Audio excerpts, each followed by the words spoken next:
सबैलाई जय मसीह। आज बाइबल अध्ययनमा पाल्नुहुने अगुवा गुरुबाहरू विश्वासी जनहरूलाई ख्रिस्टीय अभिवादन। हामी मानव अधिकार सृष्टिको रहस्य र त्यसभन्दा अझै माथि उक्लिएर विश्वासीको अधिकार विषयमा बाइबलको वचनले बताउने कुराहरू सम्बन्धी छलफलहरू चलाइरहेछौँ। आज म तपाईहरुलाई येशू ख्रिस्टद्वारा जीवनमा राज्य गर्नु भन्ने विषयमा परमेश्वरको वचनबाट बताउन लागिरहेको छु। रोमी 5 अध्यायको 17 पदमा लेखिएको छ, यदि एउटै मानिसको अपराधले गर्दा त्यस मानिसद्वारा मृत्युले राज्य गर्यो भने त झन बढी प्रशस्त अनुग्रह र धार्मिकताका सित्तैको वरदान पाउनेहरूले एउटै मानिस येशू ख्रिस्टद्वारा जीवनमा राज्य गर्नेछन्। विश्वासीहरूको आधार येशू ख्रिस्ट हुनुभएको कुरा हामी सबैलाई थाहा छ। अनि येशू ख्रिस्टमा भएको जीवनद्वारा राज्य गर्नु भन्ने कुरा हामी बुझ्दछौँ। येशू ख्रिस्टमा भएको जीवन चाहिँ विश्वास गर्नेहरूको निम्ति परमेश्वरले ढाँचा गर्नुभएको र योजना गरेर उपहारको रूपमा हामीलाई दिनुभएको हो। अनि हामी सबैले येशू ख्रिस्टको जीवनलाई प्राप्त गरेको छौँ। सबैले एक समान एउटै रीतिले एउटै तहमा एउटै स्तरमा प्राप्त नगरेका हौला र हाम्रो जीवनको उद्देश्य, हाम्रो कामहरू, व्यावसायिकताहरू फरक फरक होला। तथापि सबै कामहरू मिलेर आपसमा भलाइ गर्ने हुनाले, परमेश्वरको राज्यको निर्माण हुने हुनाले हामी सबैले आफ्नै स्वेच्छाले परमेश्वरको दान वरदान अनुसार गरिआएको सेवा कार्यहरूले परमेश्वरको राज्यकै निर्माण गरिरहेको हुन्छ। त्यसो हुँदाखेरि हामी येशू ख्रिस्टद्वारा नै हामीले हाम्रो जीवनमा राज्य गर्दछौँ। अब येशू ख्रिस्टद्वारा जीवनमा राज्य गर्नु भन्नाले राज्य गर्नुपर्ने ठाउँ चाहिँ कहाँ हो भन्दा पृथ्वीमा हो, जहाँ परिवार छ, समुदाय छ, व्यवस्था छ। व्यवस्था भनेको त्यो शासकीय प्रणाली हो। अनि शासकहरू छन्। अनि तपाईं र मैले गर्ने सेवकाईहरू छ। सेवकाईका विभिन्न भागहरू, प्रकारहरू छन्। अनि हाम्रो व्यावसायिकता, जुन व्यावसायिकतामा हाम्रो जीवनयापन पनि परमेश्वरले दिनुभएको छ, ती कुराहरू छ। र यी सबै तमाम सम्बन्धहरूमा रहेर यी कामहरू गर्दाखेरि तपाईं र म परमेश्वरको राज्य स्थापना हुने, उहाँको राज्यको निर्माण हुने र हाम्रो जीवन परमप्रभुमा सफलतापूर्वक जिउन सक्नु नै के हो? जीवनमा राज्य गर्नु भन्ने हो। अब हामीले रोमी 5 को 17 मा पढ्यौं कि एकजना मानिसको अपराधको कारण अर्थात् आदमले गरेको अनाज्ञाकारिता, आदम र हव्वाले मिलेर गरेको विद्रोहको कारण मृत्युले सारा मानव जातिहरूमा राज्य गर्यो। अनि अहिले 3 लाख 1 वर्ष हुँदैछ मानव जाति, मानव सभ्यता चलिरहेको। र हाम्रो पुर्खा आदम र हव्वाले जो पाप गरे, अनाज्ञाकारिता गरे, त्यसले सन्तान दर सन्तान यति धेरै राज्य गर्यो, पापले राज्य गर्यो। किन राज्य गर्यो भन्दा त्यसको पछाडि पनि परमेश्वरको विधान र व्यवस्थाको कारण राज्य गर्यो। वास्तवमा परमेश्वरले आदमलाई पृथ्वीको ईश्वर अर्थात् पृथ्वीको देव बनाउनु भएको। अनि पृथ्वीको ईश्वर, पृथ्वीको देव भएको हुनाले आदमसँग शासन गर्ने अधिकार थियो, शक्ति थियो। तर आदम र हव्वा पापमा परेपछि उनीहरूले त्यो नैतिक अधिकारहरू गुमाएपछि त्यहाँ शैतानले आफ्नो शासन गर्ने, शैतानले दोष लाउने मौका पायो। यो भन्नुको अर्थ के हो?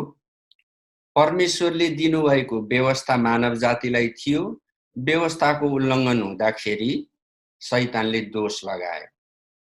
अनि शैतानले दोष लगाइसकेपछि त्यसको परिणाम मानव जातिमा पनि पर्यो र आज पुस्ता पुस्ता त्यसको असरमा हामी जिरहेछौँ। अब यहाँ भनेको छ एउटा व्यक्तिको अपराधले गर्दाखेरि यति धेरै पापले काम गर्यो, मृत्युले राज्य गर्यो भने झन बढी प्रशस्त अनुग्रह र धार्मिकताका सित्तैको वरदान पाउनेहरूले एउटै मानिस येशू ख्रीष्टद्वारा जीवनमा राज्य गर्नेछन्। अब आदम र हव्वाको पापले पृथ्वीमा मानव जातिमाथि यति धेरै काम गर्यो भनेदेखि गर्न सक्यो। गर्न सक्नुको अर्थ के हो? परमेश्वरको व्यवस्था, विधान, नियम, कानुनको कारण गर्न सक्यो। किनभने मानिसलाई दोष लाग्यो नि त। भनेदेखि अब हामीले बाइबल अध्ययन गर्दा पढ्दाखेरि दोस्रो आदम अथवा अन्तिम आदम पर हामीले भन्ने गरेका छौँ, जो येशू ख्रीष्ट हुनुहुन्छ। येशू ख्रीष्टको अनुग्रह र धार्मिकताको सित्तैको वरदान पाउने भनेको येशूलाई विश्वास गर्ने तपाईँ हामी क्रिस्चियनहरू सबै एउटै मानिस येशू ख्रीष्टद्वारा जीवनमा राज्य गर्नेछ। आदमको अपराधले, अनाज्ञाकारिताले जसरी मृत्युले राज्य गर्यो, त्यो भन्दा बढी येशू ख्रीष्टको अनुग्रह र धार्मिकताको वरदान चाहिँ हामीले सित्तैमा पाएको छौँ। भन्नुको अर्थ ती कुराहरू प्राप्त गर्ने हाम्रो वैयक्तिक क्षमता अनि वैयक्तिक स्तर, खुबी, हैसियत नभइकनै परमेश्वरले हामीलाई त्यो सित्तैमा दिनुभयो। केवल हामीले येशू ख्रीष्टलाई मुक्तिदाता मानि ग्रहण मात्रै गर्यौं। गर्ने बित्तिकै हामीले ती कुराहरू पायौं। प्रियहरू, त्यसो हुँदा आदम एकजना मानिसको अपराधले त त्यति धेरै काम गर्यो भने प्रभु येशू ख्रीष्ट जो मानिस मात्रै हुनुहुन्थेन। आदम चाहिँ के थिए? परमेश्वरको सृष्टि, मानिस मात्रै थिए। तर येशू ख्रीष्ट चाहिँ सृष्टिकर्ता स्वयं हुनुहुन्थ्यो, जो मानिसको रूपमा आउनुभएको थियो। भनेदेखि येशू ख्रीष्टमा हामीले सित्तैमा पाएको अनुग्रह र धार्मिकताले हाम्रो जीवनमा कति धेरै काम गर्ला त। आदमले गरेको कामको मृत्यु र पापले भन्दा येशू ख्रीष्टको अनुग्रह र धार्मिकताले हाम्रो जीवनमा त्योभन्दा धेरै सयौं गुना, हजारौं गुना बढी काम गर्छ। यसको आशय त्यो नै हो। यहाँ भनेको छ येशू ख्रीष्टद्वारा जीवनमा राज्य गर्नेछन्। तपाईँ र म जो विश्वासी हौं, हाम्रो जीवनमा हामीले येशू ख्रीष्टद्वारा नै राज्य गर्छौं। येशू ख्रीष्ट बाहेकै हामीले हाम्रो क्षमताले, हैसियतले, हाम्रो धन सम्पत्ति वा बलबुताले हामीले त्यो राज्य गर्न सक्दैनौँ। किनभने हाम्रो जीवन येशू ख्रीष्टसँग गाँसिएको छ। एक्सक्युज मी, येशू ख्रीष्टसँग गाँसिएको मात्रै होइन, हाम्रो जीवन चाहिँ अब येशूलाई विश्वास गरेदेखि यता परमेश्वरको धार्मिकता अनुसार हाम्रो जीवन हेरिने, जाँचिने, बुझिने अनि हाम्रो जीवनको गतिहरूले फल फलाउने परमेश्वरको धार्मिकता अनुसार हुने हुँदाखेरि त्यो कुरामा हामी दर्ता भएको हुनाले, त्यो कुरामा हाम्रो नाम जोडिएको हुनाले अब परमेश्वरको त्यो व्यवस्था अनुसारै हाम्रो जीवनसँग सम्बन्धित सरोकार राख्ने हाम्रो सबै कुराहरूमा त्यसै अनुसार हुँदै जान्छ। र यसको निम्ति चाहिँ येशूले काम गरी सिद्ध्याउनु भएको छ। हाम्रो जीवनले येशूसँग गाँसिएर जो राज्य गर्छौं, त्यो राज्य गर्नको निम्ति जे काम गरिनु पर्थ्यो येशू ख्रीष्टले गरी सिद्ध्याउनु भयो। गरी सिद्ध्याइएको काम चाहिँ के हो भन्दा हामीले त्यो आत्माको शक्ति र क्षमता पाउनु हो। अब त्यो आत्माको शक्ति र क्षमता जो उपलब्ध छ त्यसलाई लिएर हामीले हाम्रो जीवनमा लागू गर्ने काम चाहिँ बाँकी छ, जो तपाईं र म गरिरहेछौँ। तर परमेश्वरको वचनले चाहिँ हामीलाई सिकाउँछ, बताउँछ र देखाउँछ कि हामी त्यहाँ छौँ, हामी हाम्रो जीवनमा अधिकार गर्छौँ, हामी हाम्रो योजनामा सफल हुन्छौँ, हामी हाम्रो परिस्थितिमा विजयी हुन्छौँ, हामी जयवन्त मण्डली हौँ। त्यो चाहिँ हामीले प्राप्त गरिसकेको स्थान र हैसियत हो। कलसी 3 अध्यायको 14-15 पदमा पढ्यौं भने यस्तो लेखिएको छ, तपाईं र म चाहिँ आत्मिक युद्धमा छौं, जो हामीले इफिसीको पुस्तकमा पनि पढ्यौं। तर हामीसँग आत्मिक युद्ध गर्ने जो शैतान हो नि, जो पाप हो, शैतानले उसको पापलाई हाम्रो जीवनमा, हाम्रो प्रणालीमा, हाम्रो व्यवसायमा, हाम्रो व्यावसायिकतामा, हाम्रो परिवारमा जो ल्याउँछ, हाम्रो सेवकाईमा शैतानले जो पाप ल्याउँछ हो, शैतानले ल्याउने त्यो परीक्षा, त्यो पाप, त्यो प्रलोभन, त्यो लालच, त्यो किसिमको भ्रष्टतालाई जित्नको निम्ति जे काम गरिनु पर्थ्यो त्यो काम भइसकेको छ। कलसी 2को 14-15 ले पनि यहाँ बताएको छ कि हाम्रो विरुद्धमा रहेको तमसुक र त्यसका सबै कानुनी दाबीहरूलाई क्रुसमा किला ठोकी रद्द गरिदिनु भयो। तपाईं र मैले फेरि आदमलाई सम्झिनु पर्ने हुन्छ। यहाँ के लेखेको छ? हाम्रो विरुद्धमा रहेको तमसुक र त्यसका सबै कानुनी दाबीलाई क्रुसमा किला ठोकी रद्द गरिदिनु भयो। यो भन्नु परेको किन? यदि तपाईं र मेरो पुर्खा आदम र हब्बाले, हाम्रो बाजे बजुले परमेश्वरको व्यवस्था र विधानको विरुद्धमा अनाज्ञाकारिताको पाप नगरेको भए र उनीहरूबाट हुर्किँदै बढ्दै जन्मिँदै गएको पृथ्वीको सबै जाति भाषी जो मानव समुदाय हो, पृथ्वीवासीहरू जसमा आदमको स्वभाव र पाप आएर काम गरिरहेको छ, त्यो हामीले पुस्तै नै हाम्रो जीवनमा आएको पाप हो। आदमदेखि नै आएको पाप र हामी आफैले गरेको परमेश्वरसँग नमिल्ने पापहरू जो हामीले हाम्रो मनमा दोषको रूपमा पनि लिएको हुन्छौं, जो हाम्रो चेतनाले पनि हामीलाई दोष्याउँछ, ती सबै कुराहरूको विरुद्धमा शैतानसँग तमसुक छ। अर्थात् अर्को भाषामा भन्ने हो भने तपाईं र म चाहिँ के छौं? ऋणी छौं। ऋणी छौं। हामीले कसैबाट केही कुरा लियौं अनि हामीले त्यो लिएको ठिक साँचो हो र त्यसको मोल हामीले तिर्नु पर्छ भन्ने कुरा लिखतमा लेखिन्छ, कागजमा लेखिन्छ, कागजात बनाइन्छ। हाम्रो विरुद्ध शैतानसँग रहेको त्यो कागजात, किन शैतानसँग त्यो तमसुक छ त? त्यो कागजात शैतानसँग किन छ? के को आधारमा छ भन्दा शैतानको शक्तिको कारण होइन प्रियहरू। तपाईले शैतानलाई शक्तिशाली र उच्च कोटीमा नराख्नुहोस्। त्यो त तपाईं र मलाई दोष लाउने तुच्छ प्राणी हो। परमेश्वरको वचनले त्यसलाई झिंगासँग तुलना गरेको छ। दुष्टात्माको राजा झिंगा भनेर बाइबलमा बताइएको छ। तर शैतानसँग तपाईं र मेरो विरुद्धमा भएको त्यो तमसुक चाहिँ के हो भन्दाखेरि त्यो तमसुक त्योसँग किन छ त भन्दा परमेश्वरको व्यवस्थाको कारण, विधानको कारण, परमेश्वरको राज्यको कारण त्योसँग त्यो तमसुक छ। पृथ्वीको कुनै पनि राज्यमा अपराधिक कुराहरू जो तय गरिएको हुन्छ, यो चाहिँ अपराधिक कुरा हो है भनेर जो भनिया हुन्छ नि, त्यो कुरालाई त्यहाँको नीति नियमले के गरेको हुन्छ? यस्तो यस्तो किसिमको क्रियाकलापहरू, गतिविधिहरू, कामहरू चाहिँ अन्याय हो, यसको विरुद्ध राज्यले यस्तो यस्तो दण्ड जरिमाना तोकेको हुन्छ भनेर पहिल्यै त्यो नियम लेखिएको हुन्छ। त्यो लेखिएको नियम हुन्छ अनि त्यसमा त्यो नियम उल्लङ्घन गर्ने पक्ष र विपक्ष पनि हुन्छ। अनि त्यो पक्ष र विपक्षको कुरो कसको दोष छ को निर्दोष छ भन्ने कुरा पहिल्याउनको लागि फेरि के हुन्छ, वकिलहरू मार्फत त्यसमा बहस पनि हुन्छ, त्यसलाई केलाइन्छ, एकदमै केलाइन्छ।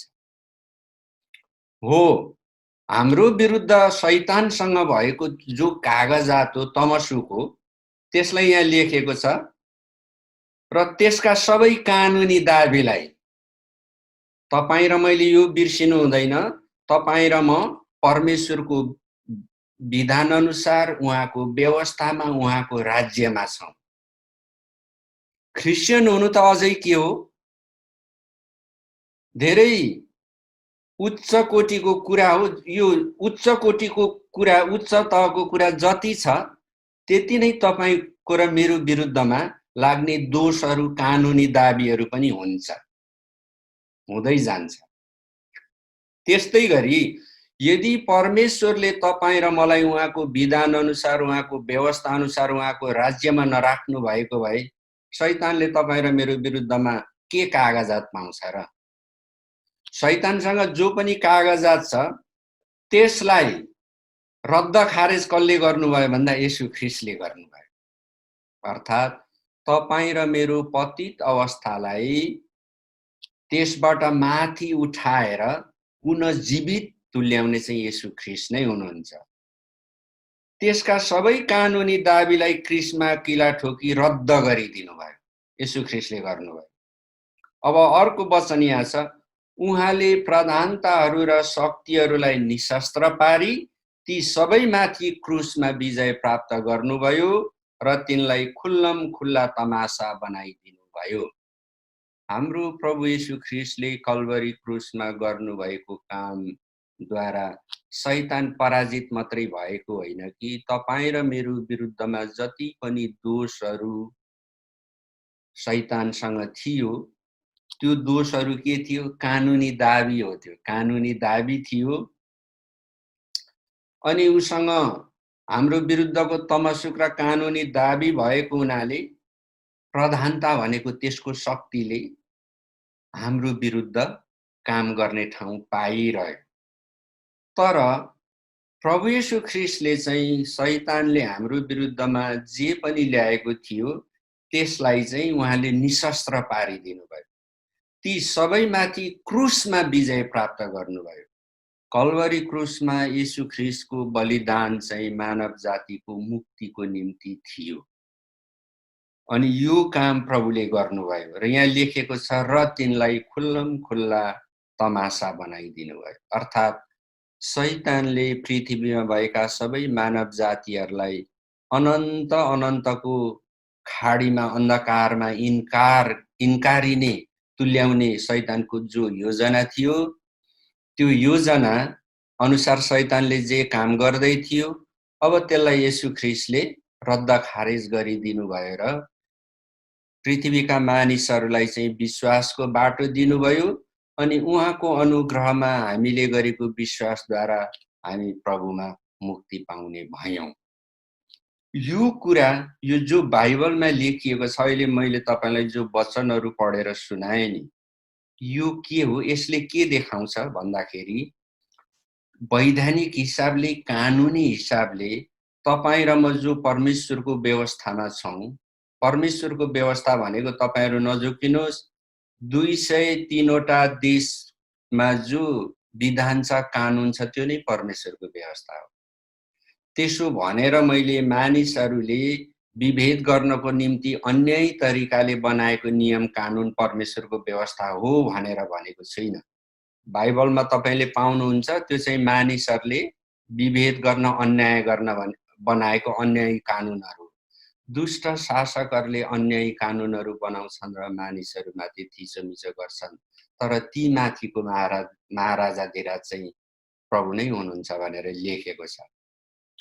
त्यस्ता अपवादका कुराहरू, मानिसलाई दमन गर्ने, शोषण गर्ने, मानिसलाई विभेद गर्ने कुराहरू बाहेक पृथ्वीभरि भएका राज्यहरूमा भएको जो पनि व्यवस्था हो त्यो व्यवस्था परमेश्वरकै व्यवस्था हो।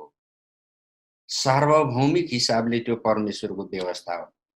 त्यसो हुँदाखेरि यहाँ हामीले के बुझ्नु पर्यो भने तपाईँ र म परमेश्वरको व्यवस्थामा छौँ।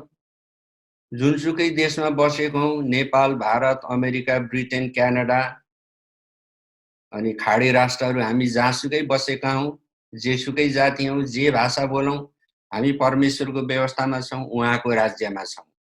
अनि तपाईँ र म विश्वासद्वारा ख्रीष्टमा आएको हुनाले हामी विरुद्ध शैतानसँग जे पनि दोष लाउने कुराहरू थियो त्यसको दोष पत्रहरूलाई प्रभु येशू ख्रीष्टले च्यातिदिनुभयो, रद्द गर्नुभयो।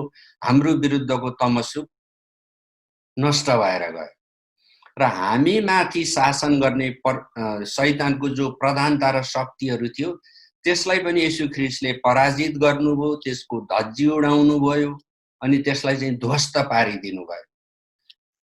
येशू ख्रीष्टले गर्नुभएको यो काम के हो भन्दा तपाईँ र मेरो निम्ति गर्नुभयो।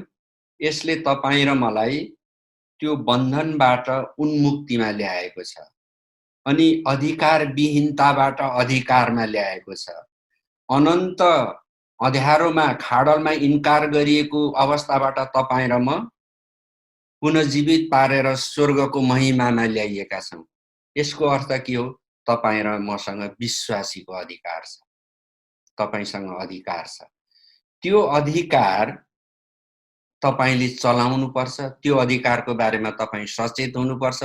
त्यो अधिकारको बारेमा तपाईले शैतानलाई डाँट्नुपर्छ, शैतानलाई भन्नुपर्छ, म येशू ख्रीष्टद्वारा मेरो विरुद्ध तैँले उठाएको सबै तमसुक र कानुनी दाबीहरू रद्द खारेज गरिएको छ। म माथि तेरो शक्ति अब उता उसो छैन। म मेरो काममा परमेश्वरको राज्यमा म जयवन्त मण्डली हुँ। तपाईले यो कुरो भन्नु के हो? शैतानको दुष्ट आत्मिक शक्तिसँग युद्ध गर्नु हो अनि यसले तपाईलाई विजयमा पुर्याउँछ। अहिले हामीले रोमी 5 को 17 र कलसी 2 को 14-15 जो हेर्यौं नि यो वचनहरू, वास्तवमा यो वचनमा तपाईँ र मैले परमेश्वरको व्यवस्था पाउँछौँ। यो वचन परमेश्वरको व्यवस्था हो, यो वचन परमेश्वरको राज्य हो र यो वचन चाहिँ विज्ञान हो। तपाईहरूले मैले भन्दा धेरै विज्ञान बुझेको हुन सक्नुहुन्छ कतिजनाले। पानी कसरी बन्छ म एउटा धेरै सरल वैज्ञानिक समीकरणको चर्चा गर्न चाहन्छु। पानी कसरी हुन्छ भन्दा H2O अर्थात् 2 भाग हाइड्रोजन 1 भाग अक्सिजन मिल्यो भने के हुन्छ? पानी हुन्छ। तर हाइड्रोजन 3 भाग छ, अक्सिजन पनि 2 भाग छ भने पानी हुँदैन। अनि 2 भाग हाइड्रोजन र 1 भाग अक्सिजन छ भने त्यो पानी नै हुन्छ। त्यो कुनै फलफुलको रस हुँदैन, कुनै पेय पदार्थ हुँदैन, कुनै चिसो कुरा पनि हुँदैन, केवल त्यो पानी नै हुन्छ। त्यस्तै तपाईँ र मेरो निम्ति येशू ख्रीष्टले यो जो काम गर्नुभयो नि, जो रोमी 5 को 17 र कलसी 2 को 14-15 मा लेखिएको छ, यो कामले तपाईँ र मलाई यो काम चाहिँ विज्ञान पनि हो। यो काम विज्ञान हो। यहीद्वारा हामी चाहिँ अधिकार विहीनताबाट अधिकारमा राखिएको छौँ। हाम्रो हैसियत र स्थान परिवर्तन भएको छ। जसरी H2O पानी भयो त्यसरी नै येशू ख्रीष्टले गर्नुभएको यो कामले हामीलाई विश्वासीको अधिकार दिएको छ।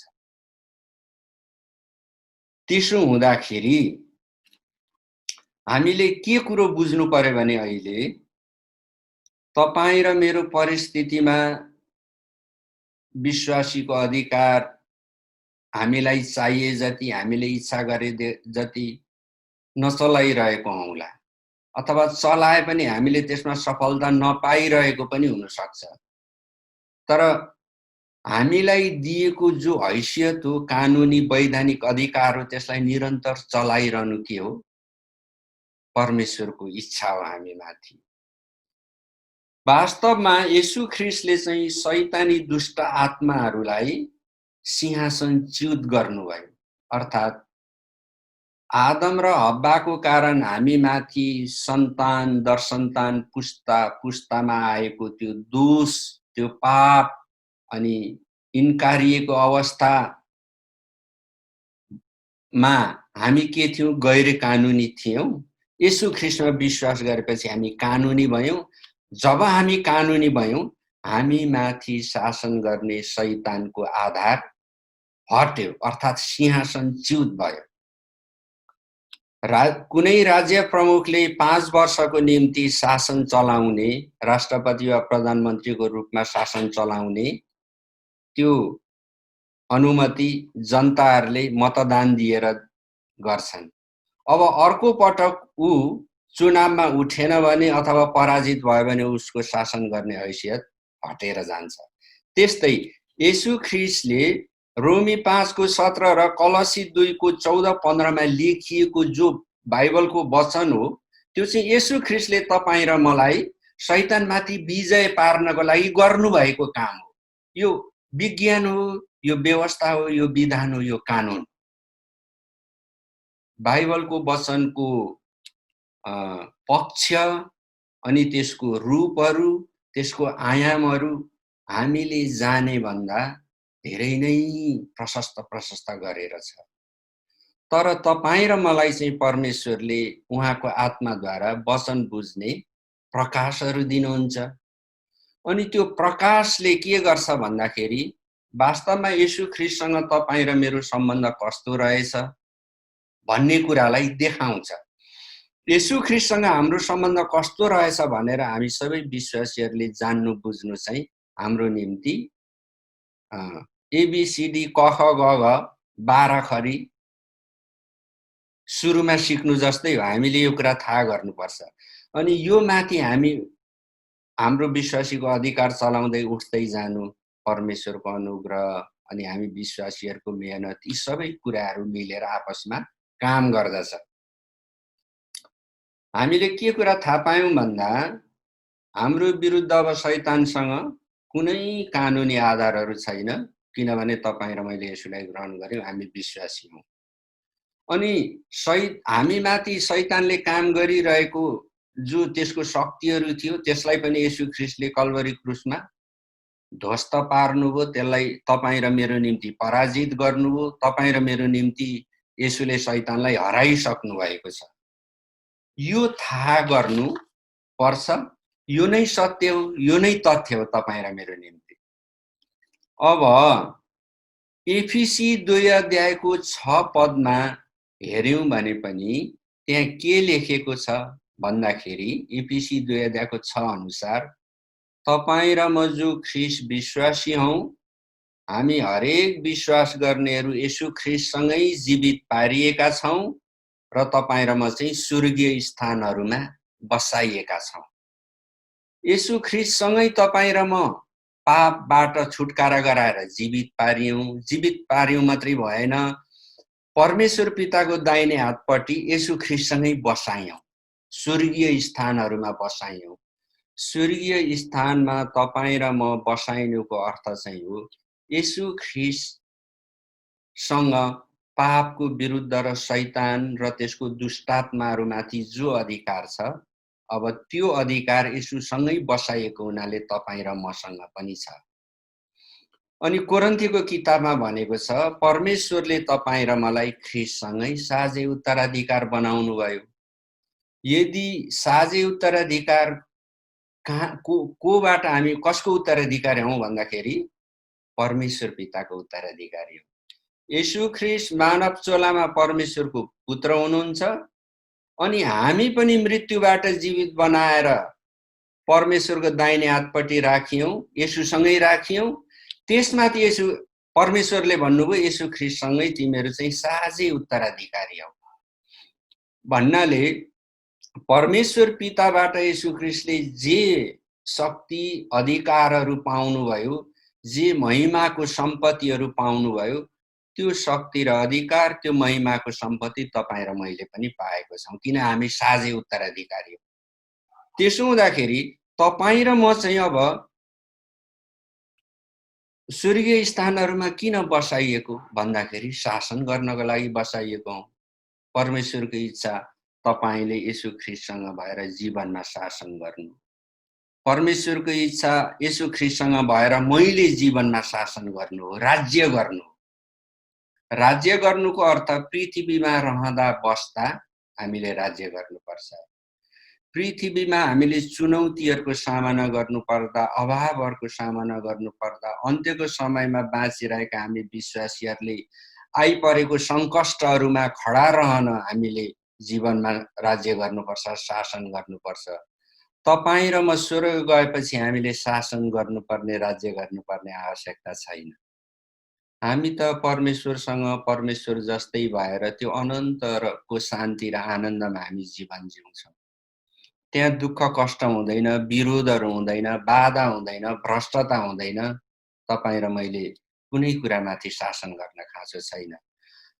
परमेश्वरको वचनले तपाई र मलाई परमेश्वर पिताको दाहिने हातपट्टि सिंहासनमा येशू ख्रीष्टसँगै बसाउनुको अर्थ जसरी येशूले आफ्नो मानविकी जीवनमा शासन गर्नुभयो, अधिकार गर्नुभयो, त्यसरी नै तपाई र मैले पनि येशू ख्रीष्टसँग भएर शासन गर्ने, अधिकार गर्ने।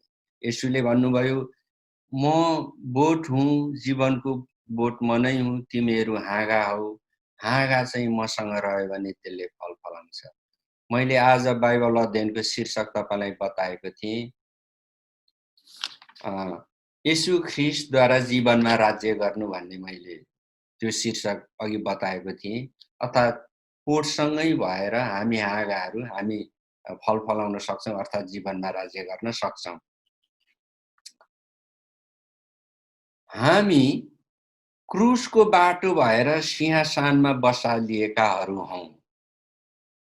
किन क्रुसको बाटो भएर भन्दाखेरि एफिसी 2:6 भने जस्तै हामी येशू ख्रीष्टले क्रुसमा मृत्युमाथि विजय गर्नुभयो अनि क्रुसमा भएको दुःख येशू ख्रीष्टले भोग्नुभयो। तपाई र म पनि येशू ख्रीष्टसँगै स्वर्गीय स्थानमा सिंहासनमा राखिएका त हौं, तर क्रुसको बाटो नभइकन आनन्द, शान्ति, सजिलो, परमेश्वरको आशिषमा को बाटो मात्रै भएर हामी सिंहासनमा राखिएका होइनौं। जब हामी क्रुसको बाटो भएर जान्छौं भने हामी सिंहासनमा राखिएको हुनाले हामीले जीवनमा राज्य पनि गर्छौं। तर यदि क्रुसको बाटो भएर हामी जाँदैनौं भने त हामी सिंहासनमा परमेश्वरको दाहिने बाहुलीपट्टि सिंहासनमा येशू ख्रीष्टसँगै साझे उत्तराधिकारी बनाइएर राखेको भए पनि हामीले जीवनमा राज्य गर्दैनौं। किनभने परमेश्वरले तपाई र मलाई आफ्नो जीवनमा राज्य गर्न दिनुभएको चाहिँ क्रुसको बाटो भएर नै हो। क्रुसको बाटो भन्नुको अर्थ के हो भन्दाखेरि अर्थात् क्रुसको बाटोको अर्थात् चाहिँ विश्वास। अब विश्वास चाहिँ के हुन्छ? हामी बाँचिरहेको असिद्ध संसारमा हामीसँग भएको विश्वासले चाहिँ लडन्त गर्छ, चुनौतीहरूको सामना गर्छ, बाधाहरू पार गर्नको निम्ति, समस्या समाधान गर्नको निम्ति परिस्थितिहरूसँग जुझ्नु पर्ने हुन्छ। क्रुसको बाटो भएर सिंहासनमा पुग्नु भनेको हामीले जो विश्वास राखेको छौं हाम्रो हृदयमा परमेश्वरको वचन अनुसार, क्रुसको बाटो भएर जानु भनेको त्यो चाहिँ हाम्रो दैनिक जीवनमा व्यवहारमा आउनु हो। व्यवहारमा परिस्थितिहरू आउनु हो। अनि व्यवहारमा परिस्थितिहरू आउँदै जाँदाखेरि हामी परमेश्वरको वचन अनुसार विजय पाउँदै जाँदाखेरि हामी परिपक्व विश्वासीहरू हुन्छौं। हाम्रो विश्वासको परिपक्वताले आफ्नो उमेर बढाउँदै लान्छ अनि त्यस्तो समय पनि आउँछ हाम्रो जीवनमा जब हामी विजयी हुन्छौं, जयवन्त हुन्छौं। त्यो प्राप्त गर्नको लागि हामी क्रुसको बाटो भएर गइरहेको छौं। सिंहासनमा बसालिनुको अर्थ हिब्रू 1:13 पदमा यस्तो लेखेको छ। हिब्रू 1:13 तिमी मेरो दाहिना हातपट्टि बस जबसम्म म तिम्रा शत्रुहरूलाई तिम्रा खुट्टाको पाउदान तुल्याउँदिन। यहाँनिर दाहिना हातपट्टि बस्नु भन्नाले के बुझिन्छ भन्दाखेरि परमेश्वरको मण्डलीको संस्कृतिमा हामी जे सिक्छौं नि, परमेश्वरको मण्डलीमा वचनको जो सिकाइ हुन्छ, जो हामी आराधना संगति, बाइबल अध्ययन, तालिमहरू, सम्मेलनहरू, गोष्ठीहरू, प्रार्थना, उपवास, यो सबै परमेश्वरको वचन सिक्नको निम्ति परमेश्वरले दिनुभएको जो विधिहरूमा हामी सहभागी हुन्छौं र जे सिक्छौं, त्यो सिकेको कुरालाई हाम्रो व्यावहारिक जीवनमा अभ्यास गर्नु चाहिँ के हो? दाहिना हातपट्टि बस्नु। हिब्रू 1:13 फेरि म पढ्छु। तिमी मेरो दाहिना हातपट्टि बस, जबसम्म म तिम्रा शत्रुहरूलाई तिम्रा खुट्टाको पाउदन तुल्याउँदिन। अर्थात् हामी जीवनमा राज्य गर्छौं येशूसँग भएर, येशूसँग गाँसिएर, अनि परमेश्वरको दाहिना हातपट्टि बस्नुको अर्थ चाहिँ हामीले मण्डलीको संस्कृतिमा सिक्नु हो। अनि सिकेको कुरा चाहिँ हामीले हाम्रो व्यवहारको जीवनमा दिन, हप्ता, महिना, वर्ष लागू गर्नु हो। त्यो लागू गर्नु भनेको के? प्रियहरू, हामी यो झुक्किनु हुँदैन। प्रार्थना गर्नु, उपवास बस्नु लागू गर्नु होइन। हरेक शनिबार मण्डली आउनु, संगतिमा भाग लिनु, तालिम लिनु लागू गर्नु होइन। त्यो त लागू गर्नको निम्ति सिकिरहेको छौं। परमेश्वरको विधिहरू, शिक्षाहरू, वचनहरू सिकिरहेको छौं, ताकि हाम्रो त्यो कुरा, सिकेको कुरा व्यवहारमा लगाउन हामीसँग आत्मिक सक्षमता होस्।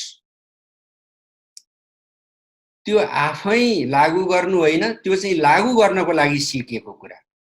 अर्थात् दाहिना हातपट्टि बस्नुको अर्थ निरन्तर प्रभुसँगको संगतिमा सिक्ने, अनि निरन्तर सिकेको कुरालाई व्यवहारमा दिनदिनै लाउने। कहाँ लगाउने? तपाईको व्यावसायिकतामा, तपाईको काममा। तपाईको पेशा के हो? तपाई ख्रिस्चियन सेवक हो, अगुवा हुनुहुन्छ, पास्टर हुनुहुन्छ, हैन? तपाई प्रचारक हुनुहुन्छ, तपाईलाई परमेश्वरले मानिसहरू चंगाई गर्ने दान वरदान दिनुभएको छ, अगमबाणी बोल्ने वरदान दिनुभएको छ, आश्चर्य कर्महरु वरदान दिनुभएको छ, तपाईलाई पढाउने वरदान दिनुभएको छ, इन्जिनियरिङको काम गर्ने वरदान दिनुभएको होला, तपाईको रुचि राजनीतिमा होला र तपाई कुनै राजनीतिक तहमा, पदमा, जिम्मेवारीमा हुनुहुन्छ।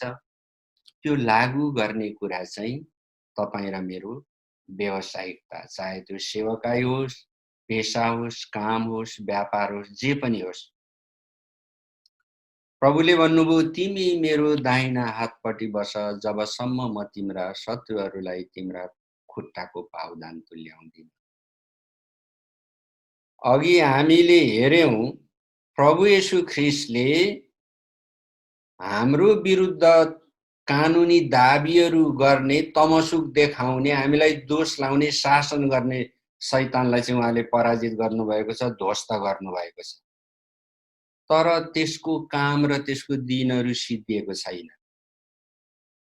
तपाईले जुन ख्रिस्चियन जीवन जिरहनु भएको छ, तपाई आफ्नो ख्रिस्चियन जीवनमा जुन क्षेत्रमा हुनुहुन्छ, कतिपय हाम्रो ख्रिस्चियनहरू कलाकारिताको क्षेत्रमा हुनुहुन्छ, हैन? रङ्गमञ्चमा, फिल्ममा, कोही कम्प्युटरको क्षेत्रमा हुनु होला, कोही इन्जिनियरिङको क्षेत्रमा हुनुहुन्छ होला, व्यापार, वाणिज्य, राजनीति, त्यो क्षेत्रमा तपाई अगाडि बढ्दै हुनुहुन्छ। अनि तपाई र मलाई दोष लाउने शैतान, अनि हाम्रो विरुद्धको तमसुक उठाउने शैतान चाहिँ सिद्धिसकेको छैन। तपाई र मेरो जीवन पनि सिद्धिसकेको छैन। त्यसैले प्रभुले भन्नुभयो, तिमी मेरो दाहिने हातपट्टि बस। अर्थात् तपाई र म परमेश्वरको मण्डलीमा जाने, परमेश्वरबाट सिक्ने, सबै विधिहरूमा भाग लिने, सिकेको कुरा हाम्रो व्यावसायिकतामा दिनहुँ लागू गर्ने। यो कुरालाई तपाई र मैले छोड्नु हुँदैन।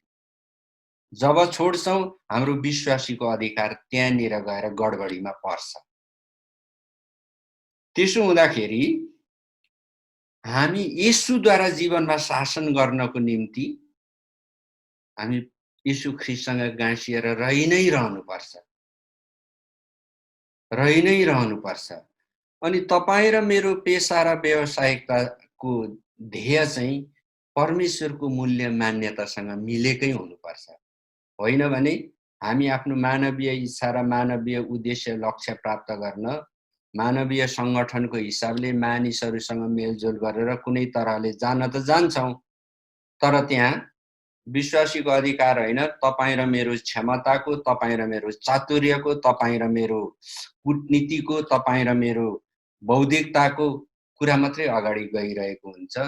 अनि जब हामी आफू मात्रै अगाडि गइरहेको हुन्छौँ भने परमेश्वरको व्यवस्थाको पालना भइरहेको हुँदैन र हामी सँगसँगै हुनेहरू, हाम्रा सहकर्मीहरू र हामी पछि आउँदै गरेको पुस्ताले त्यो व्यवस्था देख्दैन। उसले देख्छ केवल तपाईं र मलाई, जो हामी एकदम तारा हुँदै गइरहेछौँ, चम्किनेवाला छौँ, चम्किँदै पनि हौला अहिले पनि। अनि तिनीहरूले के सोच्छन्? यसरी नै तारा भएर चम्किनुपर्छ, सफलता पाउनुपर्छ, उचाइमा पुग्नुपर्छ। तर तपाईं र म सफलता पाउँदै गर्दा, उचाइमा पुग्दै गर्दा हामी सँगै भएको र हामी पछि आउने पुस्ताले व्यवस्था पालन गर्ने कुरा सिकिरहेको हुँदैन। केवल हामी तारा भएर चम्किरहेको मात्रै देखिरहेको हुन्छ। त्यसो हुँदाखेरि प्रभुले तपाईं र मलाई के भन्नुभयो? तिमी मेरो दाहिने हातपट्टि बसिरहु जबसम्म म तिम्रा शत्रुलाई तिम्रो खुट्टाको पाउदान तुल्याउँदिन। प्रियहरू, विश्वासीको अधिकारको बारेमा हामीले पहिलो भागदेखि आज म 7औं भागमा आइसकेँ। प्रशस्त विश्वासीको अधिकारको कुराहरू गर्यौं। परमेश्वरको वचनहरूबाट हामीले सुन्यौं। परमेश्वरले हाम्रो हृदयमा अगुवाई गर्नुभयो। हाम्रो हृदयमा परमेश्वरको वचनको प्रकाश आयो। तर हामी येशू ख्रीष्टसँग गाँसिरहन चाहिँ अन्त्यको दिनसम्मै खाँचो छ। यदि खाँचो नपरेको भए हिब्रू 1:13 मा प्रभुले तपाईं र मलाई यो भन्नुहुने थिएन।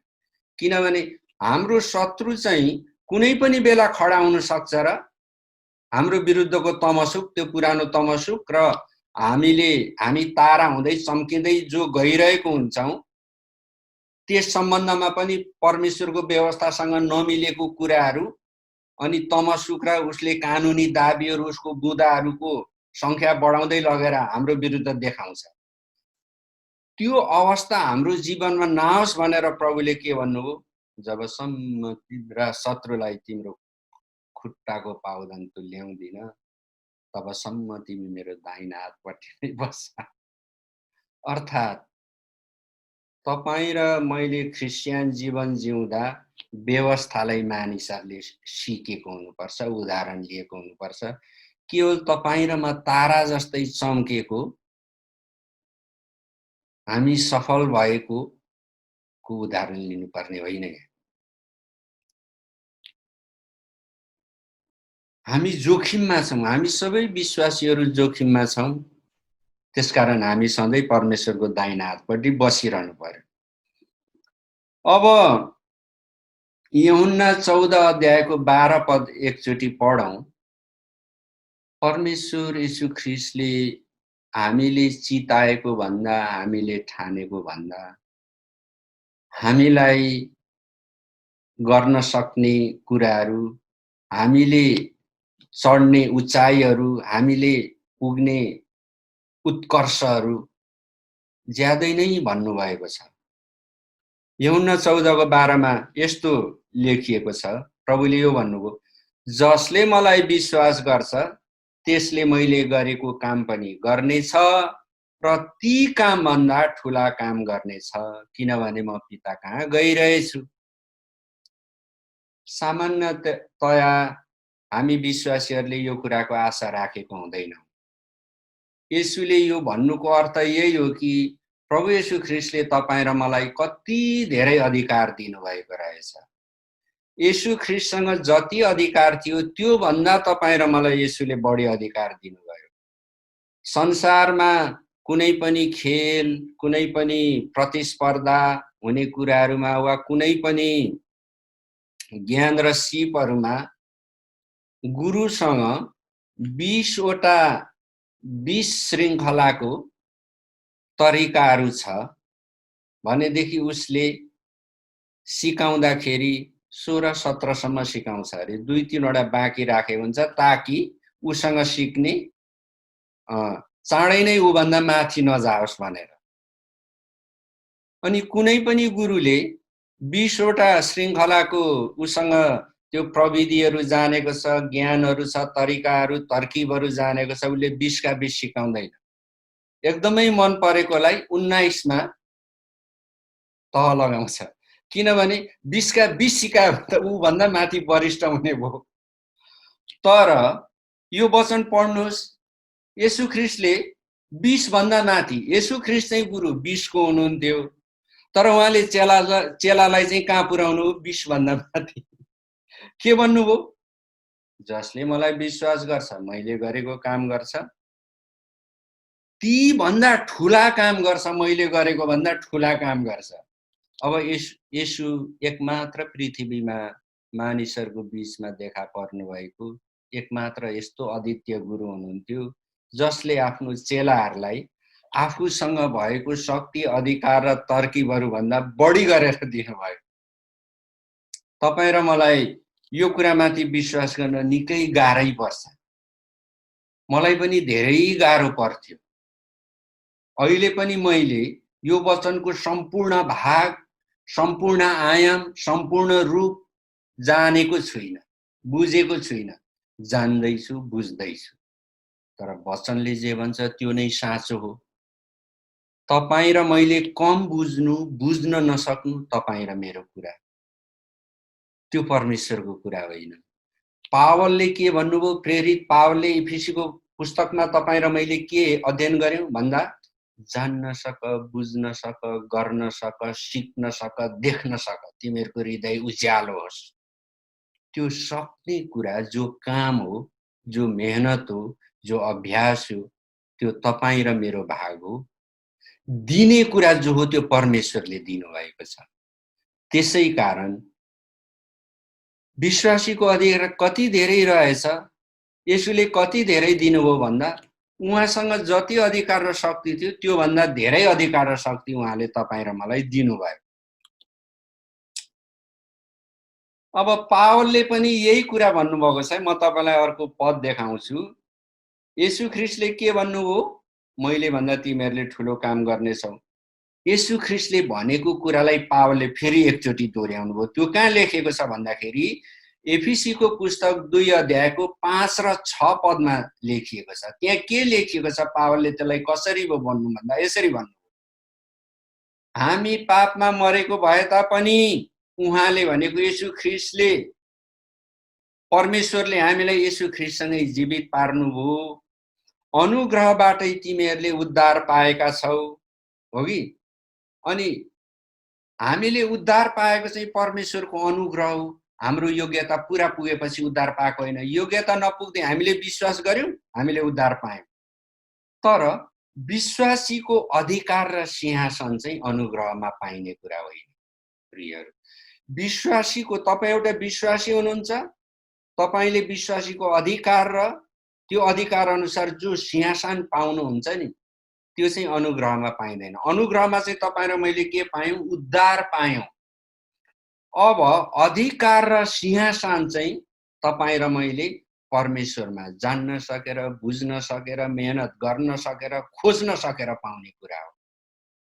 अनुग्रहमा सबै पाइन्छ, विश्वासीको अधिकार पाइन्छ भन्दै हामी प्रभुको कृपालाई मात्रै पर्खी बस्यौं भने हामीले नपाउन पनि सक्छौं, पाउन पनि सक्छौं। अब यसो भन्नुको अर्थ फेरि यो होइन कि परमेश्वरले कसैलाई दान वरदान दिनुहुन्न, परमेश्वरको मानिसहरू जो विशेष बुलावटमा छन्, जसले परमेश्वरको दान वरदानको विशेष कामहरू गर्छन्, त्यो होइन भन्ने होइन। परमेश्वरले दिनुहुन्छ अनुग्रहमा, तर आम विश्वासीहरूलाई, मण्डलीका सबै विश्वासीहरूलाई दिनुभएको चाहिँ विश्वास गर्ने कुरा दिनुभएको। होला प्रभुले कसैलाई अगमबाणी गर्न बोलाउनुहुन्छ, कसैलाई आश्चर्य कर्म, चङ्गाईको कामहरू गर्न बोलाउनु भएको छ। परमेश्वरले कसैलाई राजनीति गर्न बोलाउनुहुन्छ, कसैलाई असल व्यापार गर्न बोलाउनुहुन्छ, कसैलाई सेवकाईमा बोलाउनुहुन्छ, कोही इन्जिनियरिङमा बोलाउनुहुन्छ, कसैलाई चित्रकारितामा परमेश्वरले बोलाउनु भएको छ, कसैलाई कलाकारितामा परमेश्वरले बोलाइरहनु भएको छ। परमेश्वरले हरेक विश्वासीहरूलाई मानव जीवनको व्यवस्थाको सबै क्षेत्रहरूमा बोलाइरहनु भएको छ। तर यो बोलाउने कुरामा हामी कृपामा भर पर्ने होइन, अधिकार र सिंहासन पाउन चाहिँ हामीले अभ्यास गर्ने कुरा हो, विश्वासमा अभ्यास गर्ने कुरा। अब हामी यहाँ येशूले जो काम गर्नुभयो त्यो काम भन्दा बढी काम गर्न दिनुभएको प्रसङ्गमा छौँ है, हो कि?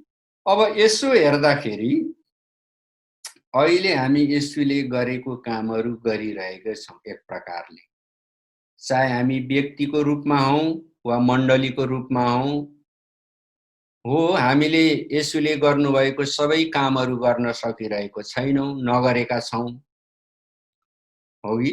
अनि तर यदि पृथ्वीमा भएको परमेश्वरको मण्डली सबै मण्डलीहरूले गरेको सबै प्रकारको कामलाई जोडेर हेर्ने हो भने येशूले गर्नुभएको सबै किसिमको कामहरू हामी गरिरहेको छौँ। शिक्षा दिनेले शिक्षा दिइरहेको छन्, गोठाला भएर पास्टर भएर भेडाहरूको हेरचाह गर्नेले हेरचाह गरिरहेको छन्, अगमबाणी बोल्नेहरूले अगमबाणी बोलिरहेको छन्, राजनीति गर्नेहरूले राजनीति गरिरहेको छन्, राज्य चलाउनेहरूले राज्य चलाइरहेछन्, उद्यम गर्नेहरूले उद्यम धन्दा व्यवसाय व्यापार गरिरहेको छन्। कुल मिलाएर हेर्दा परमेश्वर येशू ख्रीष्टले गर्न दिनुभएको र गर्नुभएको काम अहिलेको मण्डलीले गरिरहेको छ एक प्रकारले हेर्दा। अब यसो विचार गरौँ, अर्को प्रकारले हेरौँ भनेदेखि चाहे मण्डली व्यक्तिगत रूपमा होस् वा समग्र रूपमा होस् अथवा एउटा इकाइको रूपमा मात्रै होस्, यो सबै मिलाउँदा पनि परमेश्वरले मण्डलीलाई जे गर्न दिनुभएको त्यो हामीले गर्न सकेको, गरेर सफलता पाएको देखिँदैन, हामी असफल भएको देखिन्छौँ। परमेश्वरको इच्छा के थियो? मण्डलीले स्वर्गको राज्य पृथ्वीमा ल्याउनु थियो। तर आजसम्म स्वर्गको राज्य पृथ्वीमा भएका 203 देशमध्ये कुनै देशमा देखिँदैन। इजरायल पनि स्वर्गको राज्य भएको छैन। येशूलाई त्यहाँ विश्वास नगर्नेहरू धेरै छन्। अनि त्यसको परिणाम के हुन आउँछ अन्त्यको दिनमा भन्ने पनि बाइबलमा अगमबाणी छ। त्यस अनुसार पनि परिस्थितिहरू गइरहेको छ। जुन कुरा मैले तपाईलाई अन्त्यको समय अगमबाणीहरू र हाम्रो समझ भन्ने बाइबल अध्ययनमा केही बताएको थिएँ। अब यसो हेर्नु हो भने परमेश्वरले त हामी मानिस जातिलाई, त्यसमाथि पनि हामी विश्वासीहरूलाई जो चाहिँ ख्रीष्टको शरीर र मण्डली हौँ हामीहरू, पृथ्वीमा परमेश्वरको राज्य जो चाहिँ स्वर्गको जस्तो हो त्यो स्थापना गर्न परमेश्वरको राज्य ल्याउन उहाँको इच्छा हो, तर हामीले ल्याउन सकेको छैनौँ। त्यसको सट्टामा भ्याटिकनमा पोपले ख्रीष्ट विरोधीको राज्य चाहिँ ल्याइसक्नुभयो। त्यो ख्रीष्ट विरोधीको राज्य औपचारिक रूपमै अब अगाडि आउनेवाला छ, विश्व सामु आउँदैछ। यसबारेमा पनि मैले तपाईलाई अगाडिको पाठहरूमा विस्तृत रूपमा केही बताइसकेको छु। अब वास्तवमा भन्नु हो भने हामी विश्वासीहरू, अगुवाहरू येशूले गर्नुभएको कामहरू राम्ररी गर्न सकिरहेको छैनौँ। येशू आफ्नो मानविकी जीवनमा आएर 3 वर्ष जे काम गर्नुभयो त्यसको उद्देश्य के थियो? तपाईँ र म भएर, क्रिस्चियनहरू भएर पृथ्वीमा स्वर्गको राज्य ल्याउँ। स्वर्गको राज्य वास्तविक र व्यावहारिक रूपमा कसरी आउँछ भन्ने कुराको प्रदर्शन गरेर देखाउने काम चाहिँ येशू ख्रीष्टले गर्नुभयो। येशू ख्रीष्ट आएर परमेश्वरको व्यवस्थामा कुनै नयाँ कुरा थप्नु भएन। येशूले के भन्नुभयो? हेर, म नयाँ धर्म ल्याउन वा नयाँ कुरा थप्न भनेर आइन, तर व्यवस्थामा पहिल्यै जे लेखिएको थियो त्यसलाई पुरा गर्न भनेर आए। अनि येशूले आफ्नो पुरा जीवन चाहिँ पृथ्वीमा परमेश्वरको राज्य कसरी आउँछ भन्ने कुरालाई शिक्षाद्वारा, व्यवहारद्वारा प्रकट गराउनु भयो। उहाँको आश्चर्य कर्महरूद्वारा प्रकट गराउनु भयो। उहाँको आश्चर्य कर्म चाहिँ किन प्रकट गराइयो भन्दाखेरि उहाँमा विश्वास गर्नेहरूले परमेश्वरको राज्य ल्याउन सक्छन् भन्नको खातिर आश्चर्य कर्म उहाँले प्रकट गर्नुभयो। अनि येशूले भन्नुभयो, मलाई विश्वास गर्नेले मैले जस्तै गर्छ, मैले भन्दा ठुलो काम गर्छ। अब येशू ख्रीष्टले गरे जस्तै काम तपाईँ र मैले गर्न नसकिरहेको अवस्थामा प्रभु येशू ख्रीष्टले के आशयमा मैले गरे भन्दा ठुलो काम गर्छ भनेर भन्नुभयो होला। यो पनि बडा मजाको कुरा लाग्छ मलाई, रोचक कुरा लाग्छ। हो कि तपाईँ र म कति समय एउटा विश्वासीको ले गर्नुपर्ने कामै गरिसकिरहेको छैनौँ भनेदेखि अब येशूले गर्ने काम गरेर पनि येशूले गर्ने भन्दा ठुलो काम के होला त? त्यो बडा गजबको कुरा हो। म तपाईलाई एउटा कुरा फेरि उद्धृत गर्न चाहन्छु। हामीलाई के थाहा छ भने नि, येशू ख्रीष्ट बाँचिरहनु भएको समयमा येशूलाई समुदायले अनि येशू बसेको देशको व्यवस्थाले, त्यहाँको धर्म परम्पराहरूले अनि त्यहाँका शासकहरूले येशूलाई के गरे? बाधा दिए, विरोध गरे, षड्यन्त्र गरे, जालझेल गरे। कतिसम्म गरे भन्दा येशूले मृत्युसम्म भोग्नुभयो। यो सबै कुराहरू येशूले सहनुभयो, अपनाउनु भयो र गुज्रेर जानुभयो नि। हो, अब येशूले गरे जस्तै कार्य गर्न सक्न र येशूले चाहनु भएको र येशूले तपाईँ र मलाई अधिकारको रूपमा वैधानिक रूपले दिनुभएको येशूले गर्ने भन्दा ठुलो कामहरू गर्नको निम्ति तपाईँ र म विश्वास गरेको कारण हामीले अनुग्रहमा मुक्ति पायौं। अघि मैले तपाईलाई भने अनुग्रहमा अधिकार र सिंहासन चाहिँ पाइँदैन, राखिएको छैन। तपाईँ र मैले अनुग्रहमा अधिकार र सिंहासन पाउने कुरा बाइबलमा परमेश्वरले प्रकट गरेको वचनहरूले त्यस्तो ढाँचा भएको कतै देखाएको छैन प्रिय। त्यो चाहिँ कसरी पाउँछौं भन्दा जसरी येशू व्यवस्थासँग, मानिसहरूसँग, परम्परासँग, त्यतिखेरको धार्मिक मानिसहरूसँग सामना गर्नुभयो।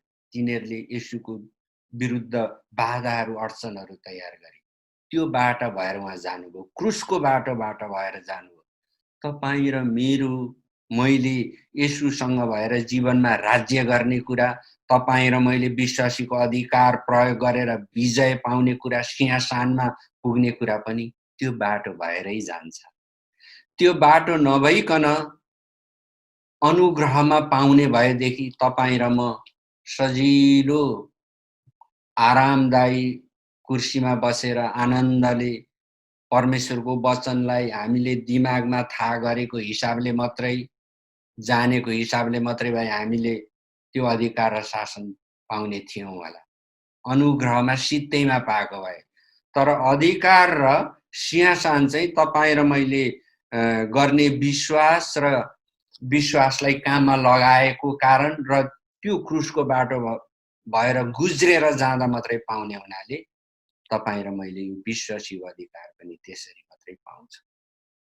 कहिलेकाहीँ हामीलाई निराश पनि लाग्छ। किन निराश लाग्छ भन्दाखेरि क्रुसको बाटो भएर जानु सजिलो छैन। तपाईँ र मैले धेरै कुराहरूमा गैर हाजिर हुनुपर्ने हुन्छ। तपाईँ कुनै पेशाको, व्यवसायको, कुनै कामको, कुनै क्षेत्रको कर्मी हुनुहुन्छ, प्रमुख मान्छे हुनुहुन्छ। तपाईले संसारमा मानिसहरूले जसरी उन्नति प्रगति गर्छन् त्यसरी गर्न सक्नुहुन्न। किन तपाईँ क्रुसको बाटो भएर जानुपर्छ? मानिसहरू निराश हुन्छन्। त्यही भएर हिब्रू 1:13 मा प्रभुले के भन्नुभयो, तिमी मेरो दाहिने हातपट्टि बस्न नछोड, त्यतिखेरसम्म तिमी मेरो दाहिने हातपट्टि बसिरहौ। अर्थात् प्रत्येक दिन परमेश्वरलाई आराधना गर्नु, प्रार्थना गर्नु, उपवास बस्नु, बाइबल पढ्नु, मण्डली जानु, संगति गर्नु, दशांश दिनु, स्वेच्छा भेटी दिनु, पहिलो फल ल्याउनु, आराधना गर्नु, भ्रष्टताबाट अलग रहनु, भ्रष्टाचार नगर्नु, परमेश्वरको दाहिने हातपट्टि बसिरहनु। यसको अर्थ त्यही नै हो प्रियहरू। तर मण्डली जानु, दशांश दिनु आफैमा धर्म होइन। धर्म तपाईको निजी जीवनले परमेश्वरको मूल्य मान्यता अनुरूप काम गर्न सक्नु धर्म हो। किन? तपाईले गरेको कामले सर्वाङ्गीण भलाइको पक्षहरूलाई त्यहाँ जोडेको हुन्छ। प्रार्थना गर्नु धर्म होइन, उपवास बस्नु धर्म होइन। प्रार्थना गर्नु, उपवास बस्नु त त्यो आत्मिक सक्षमता पाउनको निम्ति। हाम्रो मण्डलीमा अस्ति दिदी बहिनीहरू 40 दिन बस्नुभयो। त्यो आत्मिक सक्षमता पाउनको निम्ति त्यो गरिएको। 40 दिन उपवास बस्नु धर्म होइन। त्यो उपवास बसेर परमेश्वरको संगतिमा गएपछि तपाईँ र ममा जो आत्मिक सक्षमता जन्मिन्छ नि, क्षमता, त्यसले त्यस अनुसार जब तपाईले जीवनमा व्यावहारिक र वास्तविक काम गर्नुहुन्छ, कहाँ? यो देशमा, यो व्यवस्थामा, यी मानिसहरूको बीचमा, व्यापारमा, जागिरमा, सेवकाईमा, मण्डलीमा, अनि त्यो चाहिँ धर्म भयो। हामी धेरै क्रिस्चियनहरू मण्डली जानु, शनिबार मण्डली जानु, आराधना गर्नु, भेटी चढाउनुलाई धर्म ठानिरहेको हुन्छौँ। अनि हामी हाम्रो वास्तविक जीवनको व्यावहारिक कामहरूमा, परिवारको सम्बन्धमा, श्रीमान श्रीमतीको सम्बन्धमा, छिमेकीसँगको सम्बन्धमा, एउटा क्रिस्चियन सेवक अर्को छिमेकी क्रिस्चियन सेवकसँगको सम्बन्धमा हाम्रो विचारहरू, हाम्रो अभिमुखहरू, हाम्रो हृदयको अनुभूतिहरू कस्तो छ? त्यहाँ परमेश्वरले देखाएको त्यो आत्मिक सक्षमता हामीभित्र छ कि छैन? तपाईँ कस्तो अनुभूति गर्नुहुन्छ, कस्तो सोच्नुहुन्छ, कस्तो व्यवहार गर्नुहुन्छ? त्यो चाहिँ धर्म हो। त्यहाँ ठिक गर्नको लागि यहाँ हामी परमेश्वरसँगको संगतिमा सबै विधिमा छौँ। सबै विधिमा भएर त्यो विधिमा हुनु चाहिँ के को निम्ति? परमेश्वरसँगको आत्मिक सक्षमता नगुमाउनको निम्ति हामीले विधि गरे हो, जसले तपाईँ र मलाई धर्मी ठहराउँछ हाम्रो व्यावहारिक र वास्तविक कामद्वारा। त्यसो हुँदाखेरि हामीले प्रेमको बाटोलाई पछ्याउनै पर्छ। जस्तो पहिलो कोरिन्थी 13:13 मा भनेको छ, त्यहाँ के भनेको छ? विश्वास, आशा र प्रेम। विश्वास, आशा र प्रेम। परमेश्वरको वचनमाथि विश्वास। येशूले भन्नुभयो, मैले गरे भन्दा तिमीहरूले ठूला काम गर्नेछौ। सबै विश्वासीहरूले ठूला काम गर्छन्। अनि त्यसमाथि विश्वास, अनि ठूलो काम हुन्छ भन्ने आशा, अनि त्यो काम गर्दा प्रेम चाहिँ, त्यो काम जब गर्नुहुन्छ नि, त्यो काम गर्दा तपाईँ भ्रष्टताबाट जो अलग रहनुहुन्छ, त्यो भ्रष्टताबाट अलग रहनुको अर्थ मान्छे नमार्नु, पैसा नचोर्नु मात्रै होइन। तपाईको आत्मिकी विचार र तपाईको ध्येय पनि त्यहाँ संलग्न हुन्छ। त्यसलाई प्रेम भनेको।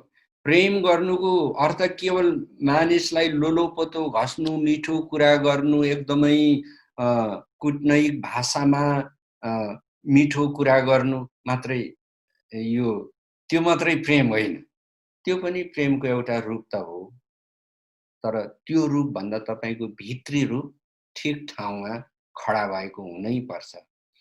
यो सबै कुराहरू गर्दा तपाईले मुख्य रूपमा केलाई देख्नुहुन्छ? परमेश्वरलाई, परमेश्वरको महिमालाई, वा आफैलाई देखिरहनु भएको छ? यो सबै जे म गर्दैछु म त्यहाँ देखिन्छु, मलाई मानिसले चिन्छन्, मलाई मानिसले खोज्छन्, म मानिसहरूको बीचमा चर्चित हुन्छु, मैले यो स्थान पाउनै पर्छ, म त्यहाँ अध्यक्ष हुनै पर्छ, मैले आफ्नो नाम त्यहाँ राख्नै पर्छ। त्यहाँनिर त्यो तपाईको आत्मिकी विचार र ध्येयमा तपाईले कसलाई स्थापित गर्दै हुनुहुन्छ? परमेश्वरलाई, अनि तपाईले आफैलाई, वा तपाईले तपाईको सिद्धान्तलाई, वा तपाईको संस्थालाई, वा तपाईको नामलाई, केलाई हामी स्थापित गर्दैछौँ? यो कुरा चाहिँ के हो? प्रेम हो। वास्तविक प्रेम यो हो।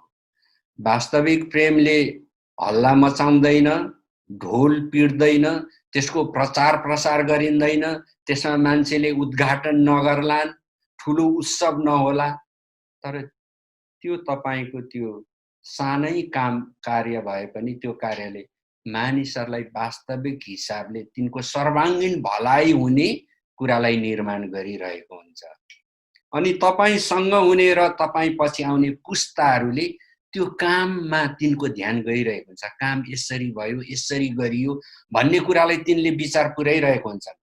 तर त्यसको सट्टामा तपाईले आफैलाई, आफ्नै महिमालाई, अनि आफ्नै नाउँलाई, वा आफ्नै संस्थालाई, अथवा कुनै नामलाई, सिद्धान्तलाई प्रमुखता दिनुभयो भने मानिसहरूले तपाईलाई तारा जस्तै चम्केको त देख्छन्, तर व्यवस्था पालन गर्ने कुरा चाहिँ सिक्दैनन्।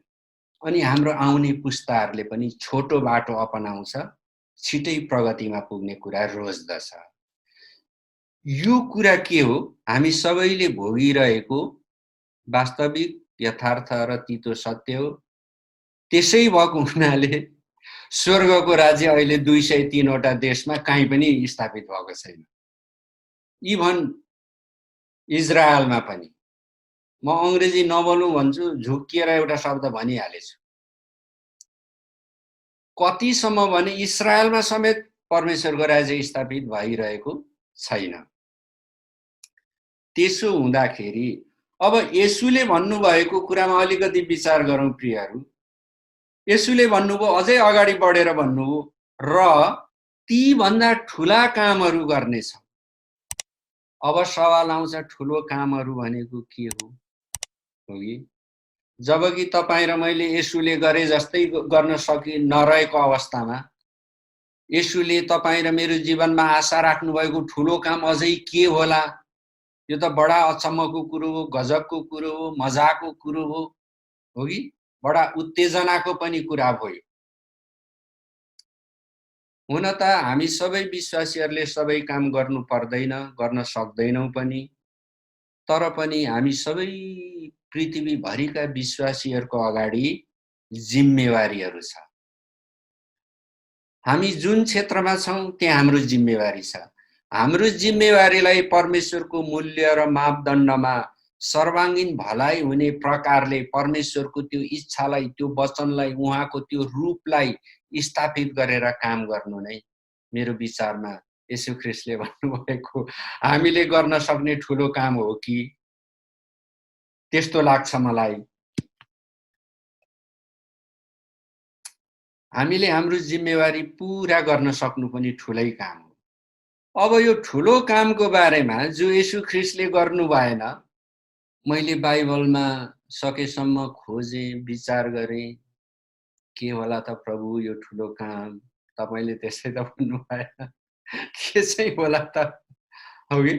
अनि एक दिन मलाई मैले पढेको एउटा पुस्तकको एउटा सम्झना आयो। त्यो पुस्तक तपाईहरु कतिले पढ्नु भएको छ? विभिन्न भाषाहरूमा प्रकाशित छ, नेपाली भाषामा प्रकाशित छ। पुस्तकको नाम हो स्वर्ग साँच्चीकै छ। नेपालमा त्यो पुस्तकले धेरै लोकप्रियता नि कमायो। त्यसले हजारौं विश्वासीहरूलाई, सुतेकाहरूलाई बिउतायो पनि, हैन? परमेश्वरको दर्शन प्रकाशमा त्यति ध्यान नदिनेहरूले पनि त्यो पुस्तक पढेर कति ध्यान दिए। त्यो पुस्तकमा चो नम भन्ने एकजना दिदी हुनुहुन्छ जो मुख्य पात्र हो। उहाँ नै लेखिका हुनुहुन्छ। उहाँकै जीवनमा प्रभु येशू ख्रीष्टले चाहिँ स्वर्गको दृश्यहरू देखाउनु भयो, नर्कको दृश्यहरू देखाउनु भयो, जसलाई प्रभु येशू ख्रीष्टले आत्मामा महिनौं दिनसम्म लानुभयो, बेला बेला बेला बेला समय तोकेर। अनि त्यहाँ एउटा कुरा लेखिएको छ, पटक पटक येशू ख्रीष्टसँग चो नमदिदी स्वर्ग र नर्कको स्थानहरूमा जाँदाखेरि एक पटक जब चो नमदिदी प्रभु येशू ख्रीष्टको हात पक्रेर उहाँ चाहिँ सानो छोरी भएर बडा मायालु प्रकारले बडा त्यो पढ्दा नि मलाई यस्तो हृदयमा एउटा आनन्द, एउटा न्यानोपन, एउटा नजिक त्यो अनुभूति भएको थियो कि त्यो पढ्दा। अनि चोनमा दिदी चाहिँ येशू बाबुको हात पक्रेर येशू सँगसँगै त्यो नर्कको भागहरूमा उहाँ जाँदै हुनुहुन्थ्यो। अनि एक पटक चोनमा दिदीले एउटा दृश्य माथि याद गर्नुभयो। त्यो दृश्य के थियो? त्यहाँ चाहिँ केही दुष्ट आत्माहरू नर्कदूतहरू थिए। त्यो नर्कदूतहरू चाहिँ चोनमा दिदीले येशूसँग हिँड्दा अरू समयमा देखेको नर्कदूतहरू दुष्ट आत्माहरू भन्दा ती फरक थिए। त्यो दुष्ट आत्माहरू कस्तो थियो भने कोही अपाङ्ग थियो, कुरूप थियो, तिनीहरू कोही चाहिँ अङ्ग भङ्ग भए जस्तो, हलचल गर्न नसके जस्तो, कक्रिए जस्तो। अरू नर्कदूतहरू जो त्यहाँ थिए तिनलाई जो त्यो पातालमा येशू ख्रीष्टले पातालमा पर्नेहरूमाथि तिनलाई सजाय दिने काम लगाइरहनु भएको थियो। अरू नर्कदूतहरू अट्टहास गर्थे, हाँस्थे अनि नर्कमा भएको मानिसहरूको आत्मामाथि उत्पीडन गर्थे। तिनीहरू एक प्रकारको तिनको त्यहाँ चलखेल थियो। तर केही त्यस्ता नर्कदूतहरू चोनमा दिदीले देख्नुभयो जो चुपचाप छन्, अरकच्च परेको छन्, अरट्ठ परेको छन्, कुरूप छन्, अपाङ्ग छन्। अनि चोनमा दिदीलाई अचम्म लाग्यो। अनि उहाँले भन्नुभयो, प्रभु यिनीहरू को हुन् जो यो भागमा नर्कको यो भागमा बसेका छन्? कि यिनीहरू पनि अरू जस्तै नर्कदूत होइनन् र? तर यिनीहरू त अनौठो देखिन्छन् त, अपाङ्गहरू जस्तो छन् त। अनि येशू ख्रीष्टले त्यतिखेर एउटा कुरा भन्नुभयो। उहाँले के भन्नुभयो? यी दुष्टात्माहरू चाहिँ सजाय पाएर यहाँ पातालमा फालिए, यो नर्कमा फालिए।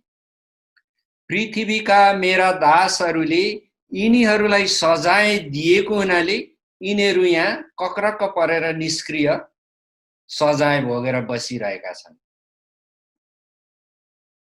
प्रियहरू, परमेश्वरको वचन पढ्दा हामीलाई थाहा हुन्छ जति पनि शैतानको पतित आत्माहरू छ, पतित दूतहरू, तिनीहरू अहिले सजाय पाउने अवस्थामा छैनन्। तिनलाई परमेश्वरले पातालमा त काम लाउनु भएको छ, पाप गर्ने आत्माहरूलाई सजाय दिने, तडपाउने काम। तर यी केही ती पतित दूतहरू, नर्कदूतहरू जो त्यहाँ कक्रा कुक्रुक परेको थिए, पीडामा थिए, अपाङ्ग थिए, तिनीहरू चाहिँ कसरी त्यहाँ पुगेछन्? पाप गर्ने आत्मा पातालमा दुःख पाए जस्तै तिनीहरू किन त्यहाँ दुःख पाइरहेछन् भन्दाखेरि पृथ्वीमा भएका प्रभु येशू ख्रीष्टको दासहरूले तिनलाई सजाय दिएको हुनाले। मैले यसो सम्झेँ, मैले बाइबलमा पढेँ, येशू ख्रीष्टसँग कैयौँचोटि शैतानको आत्माले, दुष्ट आत्माहरूले कुरा गरे, सामना गरे। शैतान स्वयंले येशू ख्रीष्टसँग कुरा गर्यो, बाइबलको कुरा गर्यो, परमेश्वरको वचनको कुरा गर्यो, व्यवस्थाको कुरा गर्यो, येशूलाई झुक्क्याउनु खोज्यो।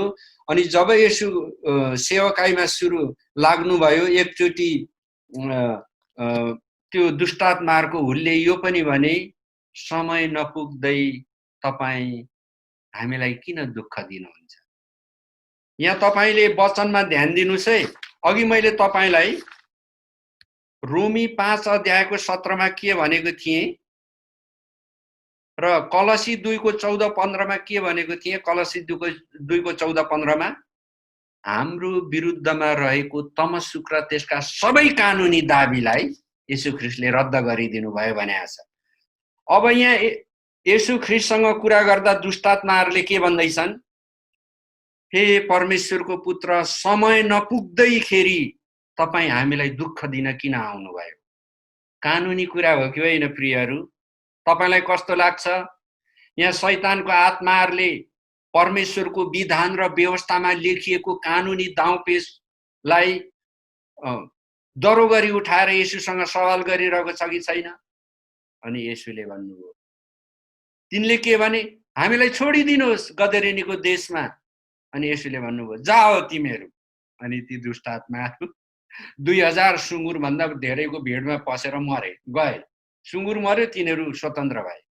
तिनीहरूले त्यहाँ कानुनी कुरा गरेको छ। एउटा वकिलले, एउटा विज्ञ मान्छेले, एउटा प्राज्ञिक सत्यको चर्चा गर्ने मान्छेले चर्चा गरे जस्तो त्यहाँ दुष्टात्माले के भने, समय नपुग्दै त्यहाँ दाबी गरे परमेश्वरको लिखित विधान र व्यवस्था अनुसार समय पुगेको छैन, तपाईँ हामीलाई किन दुःख दिनुहुन्छ? येशू ख्रीष्टलाई नै परमेश्वरको विधानको प्रतिपक्षमा उभ्याएर उसले दाबी गर्यो अनि येशूले छोडिदिनु। त्यस्तै धेरै ठाउँमा दुष्टात्माहरूले येशू ख्रीष्टसँग जम्का भेट गरे, येशूको सामना गरेनन्, कुलेलाम ठोके। तर एक ठाउँमा पनि येशू ख्रीष्टले तिनीहरूलाई सजाय दिएको छैन। तर स्वर्ग साँच्चीकै छ भन्ने पुस्तकमा येशूले के भन्नुभयो? पृथ्वीमा भएका मेरा दासहरूले यी दुष्टात्माहरूलाई सजाय दिएको हुनाले समय त पुगेको छैन, ठिकै हो, तर मेरा दासहरूले यिनीहरूलाई सजाय दिए। यहाँ यो पातालमा पाप गर्ने मानिसको आत्मासँगै यिनीहरू पनि तडपिरहेछन्। दुष्टात्माहरू पछि गएर पनि तडपिने नै हो, सजाय पाउने नै हो नर्कमा। तर त्यो चाहिँ कहिले हुन्छ? अन्तिम न्यायपछि हुन्छ, त्योभन्दा अघि हुँदैन।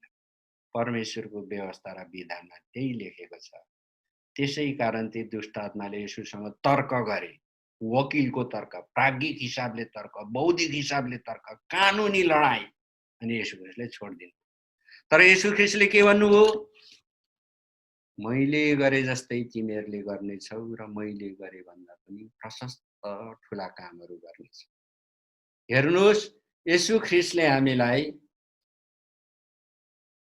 प्रधानता र शक्तिहरू, शैतानको सेनामेनाहरूमाथि पनि अधिकार दिनुभएको छ। अनि तपाईँ र मेरो ठुलो काम भनेको अहिले तपाईको जिम्मेवारी आफ्नो जीवनमा इमानदार भएर पुरा गर्नु त ठुलो काम हो।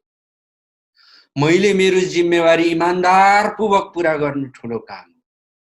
अनि यो काम गर्दै जाँदा हामी सधैँ परमेश्वर पिताको हिब्रू 1:13 अनुसार दाहिने हातपट्टि बसिरहनुपर्छ, त्यहाँभन्दा वरपर गर्नु हुँदैन। दाहिने हातपट्टि बस्नु भनेको मण्डली जानु, गुरुबाहरूसँग, अगुवाहरूसँग प्रेममा, मिलापमा, अधीनमा, अनुशासनमा रहनु। विश्वासीलाई परमेश्वरले दशांश दिनु भनेको छ।